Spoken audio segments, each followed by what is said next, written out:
জয় মা শ্যামসুন্দরী। চলে গেছিলাম আবার মায়ের বাড়িতে। আমার মায়ের বাড়ি মানে মা শ্যামসুন্দরীর বাড়ি হচ্ছে মুকুন্দপুরে।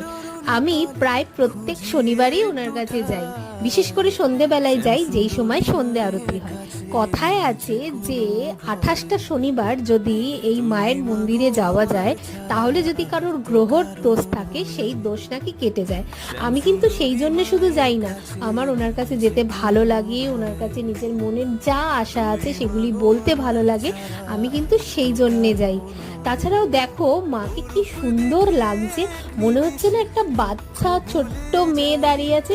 হ্যাঁ, আমার মা এরকমই। আর জানো তো বন্ধুরা, আমি প্রত্যেক দিনে গিয়ে মাকে নতুন নতুন রূপে দেখতে পাই, আর আমার দেখতে খুব ভালো লাগে।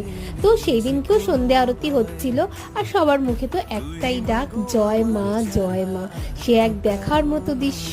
তো দেখা হচ্ছে এরকমই একটা ভিডিও নিয়ে।